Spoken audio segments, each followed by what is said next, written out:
Welcome to Chaz, or otherwise known as Capitol Hill Autonomous Zone. If you don't know what Chaz is, basically a bunch of Black Lives Matter and Antifa protesters overthrew Capitol Hill and renamed it Antifastan, or aka Chaz, or aka Capitol Hill Autonomous Zone.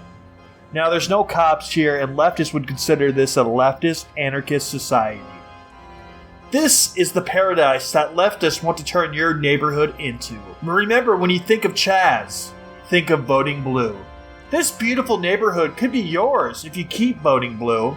Don't you want this? I mean, how can you even resist? Don't you want your business to look like this? Or it can look like this building too. The choice is yours. Actually, the choice isn't yours. We might burn down your business or home anyways. My favorite part is on day 2, they went around from business to business asking for protection money.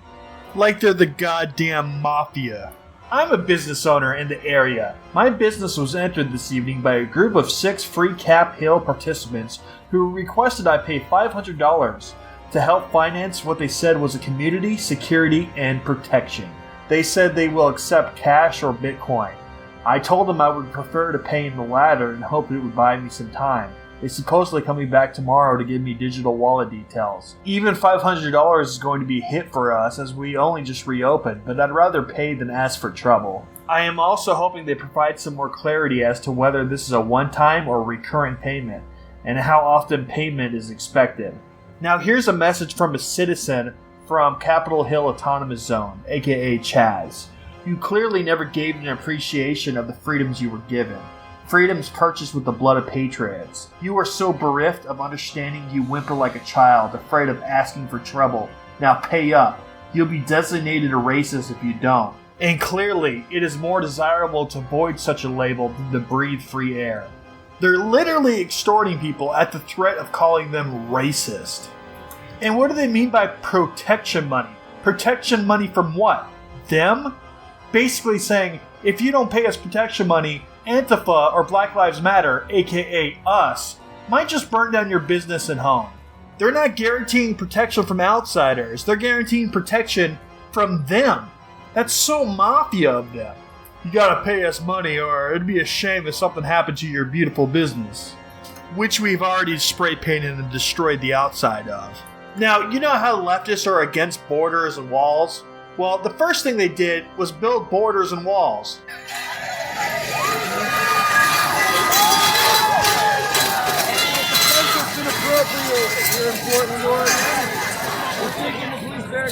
Then their superiors said, screw the walls don't matter, the walls are just for show, let all the homeless people in and come in and get free food and free shelter.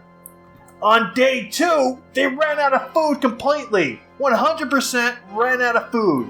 Now, I don't know if I'm pro-wall or if I'm pro-immigration. All I do know is this is a good argument for pro-wallers, because obviously allowing mooching immigrants in completely and utterly destroyed their society in less than a day.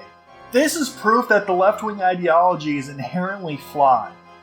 Alerta 2, the homeless people we invited took away all the food at the Capitol Hill Autonomous Zone. We need more food to keep the area operational. Please, if possible, bring vegan meats, substitutes, fruits, oats, soy products, etc. Anything to help us eat. Isn't it funny that these are leftists who want to build a leftist communist society, but the first thing they do is beg for money?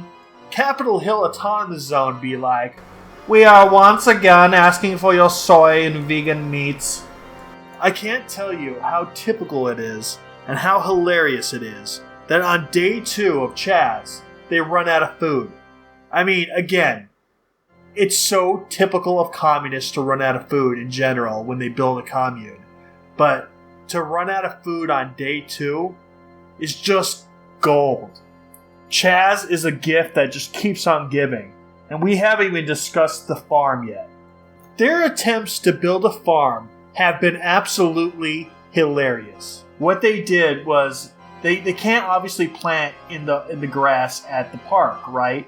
So what they did was they got cardboard, laid it down on the floor at the park, and they put soil on top of it. Now, there's ways to farm using cardboard, but they're doing it all wrong. Then they took pots with plants already inside of them and placed them on top of the soil, hoping that they would root inside of the soil somehow, even with the pot in the way. And they thought the holes at the bottom of the pots were for the roots to go through. But the holes at the bottom of the pots is actually for excess water to leak through if you overwater your plants so they won't die. So to put it lightly, their attempts at building a farm have been hilarious. I mean, what are they, 4? No, I take that back. Even 4-year-olds know to take the frickin' plants out of the pots. Remember those homeless immigrants I was mentioning before? Well, one of them entered the farm and completely destroyed it. The homeless guy is now challenging passerbys to mortal combat for control of the farm.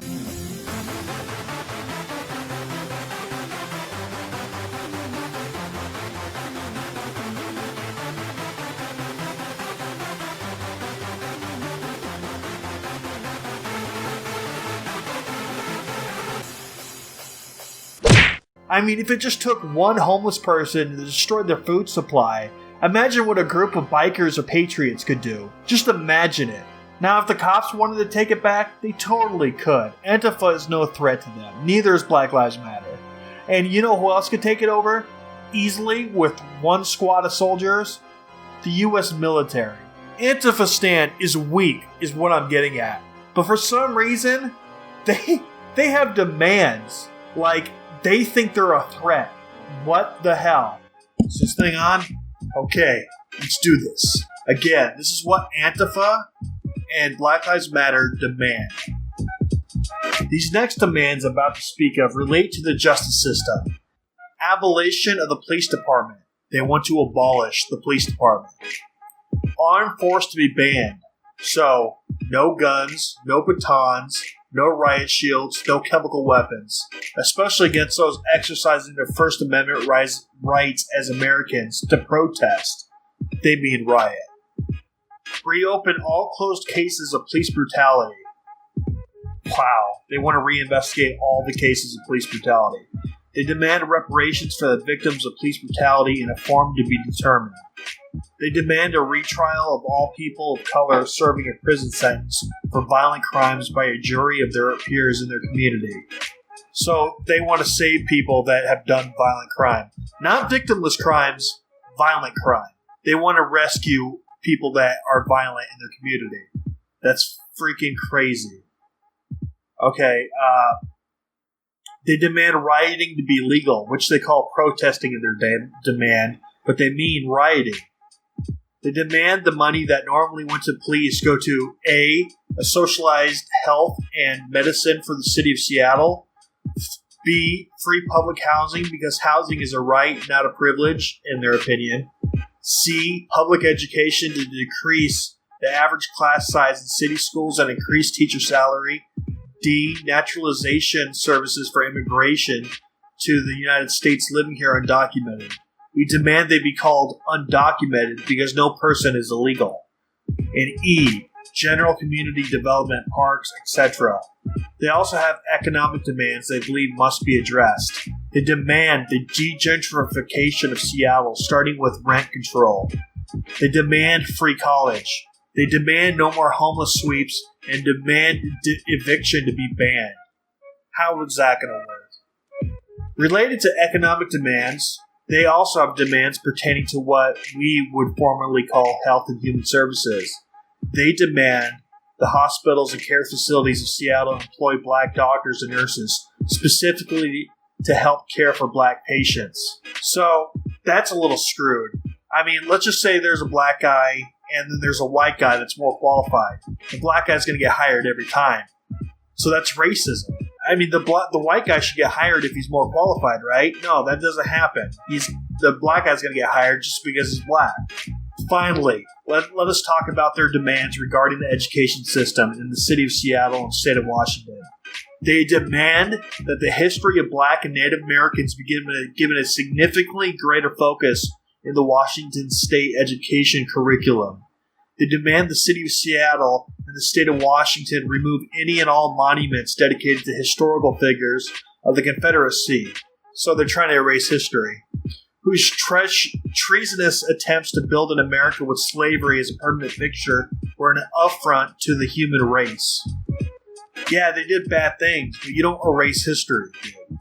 Anyways, that's their demands. They are ridiculous demands. In fact, if you ask me, they shouldn't get shit, because fuck those terrorists.